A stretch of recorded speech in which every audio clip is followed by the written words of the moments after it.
मागील भागात जेव्हा संदीप त्या स्त्रीला म्हणाला की मी तुला न्याय मिळवून देईन, तर असं काही झालं की अचानक संदीप त्याच्या घरी पोचला होता.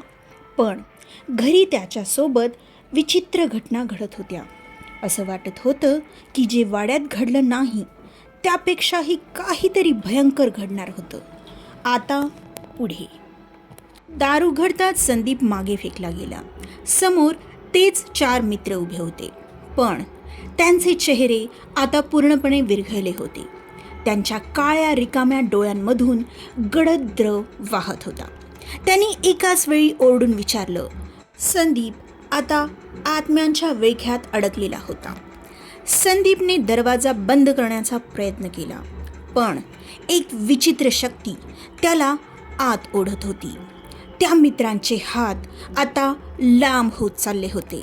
त्यांची बोटं नागासारखी वळत होती आणि त्यांच्या नखांमधून काळसर धूर निघत होता.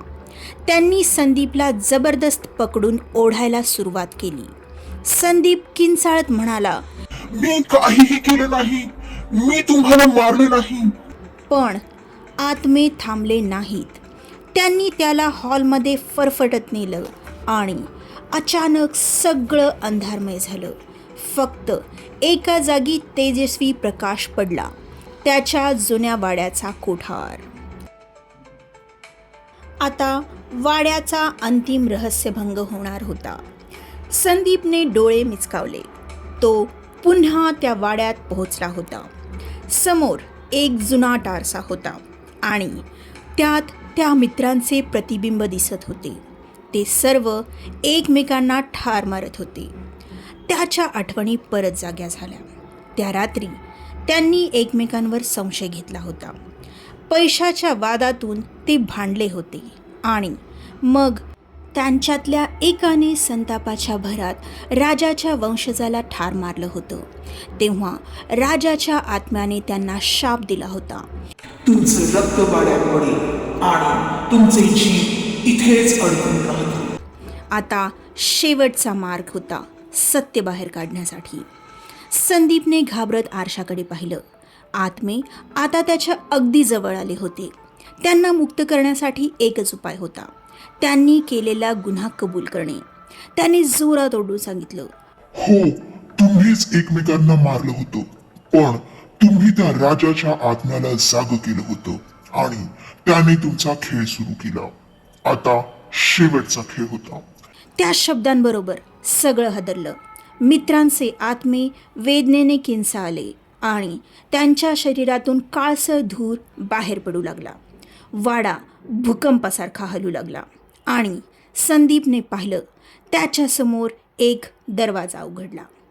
तुझ्यासाठी हा खेळ संपला, पण आम्ही अजूनही कैदेत आहोत.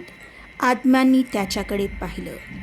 संदीपने भीतीने त्या दरवाजात पाऊल ठेवलं आणि तो थेट आपल्या घरात परत आला. खरंच सगळं संपलं होतं. संदीपने आपल्या भोवती पाहिलं. तो आता आपल्या खोलीत होता. सगळं शांत होतं. तो अजूनही जिवंत होता. तो हुश करत उठला, पण मग त्याची नजर भिंतीवर गेली. तिथे लाल रक्ताने लिहिलं होतं, तू सुटला आहेस, पण हा खेळ दुसऱ्या कोणासाठी तरी सुरू होईल. आणि त्याच्या कानात हळूच एक कुजबूज आली. कोण असणार पुढचा खेळाडू? संदीपच्या डोक्यात वाड्याच्या जुन्या इतिहासाच्या आठवणी जाग्या झाल्या. हा आत्मा फक्त सूड घ्यायला आलेला नव्हता, त्याला आणखी एक जीव हवा होता. हे सगळं आधीच ठरलं होतं. त्याने स्वतःशी पुटपुटत म्हटलं. त्या जुन्या ग्रंथात एक एक गोष्ट सांगितली होती. आत्म्याचा खेळ पूर्ण होण्यासाठी त्याला एका बलिदानाची गरज होती आणि तो बळी निवडलेला असायचा.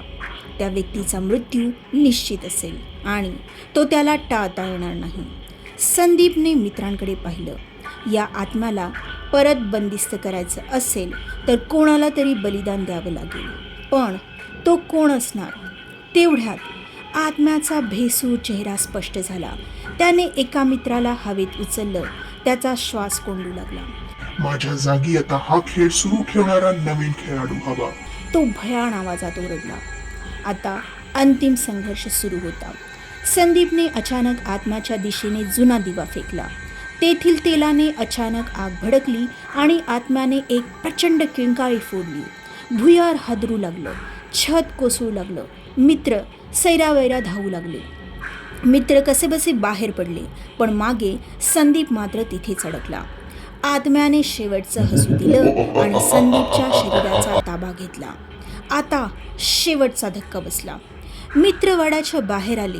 त्यांना वाटलं की ती वाचली, पण त्यांच्या मागे एक सावली होती.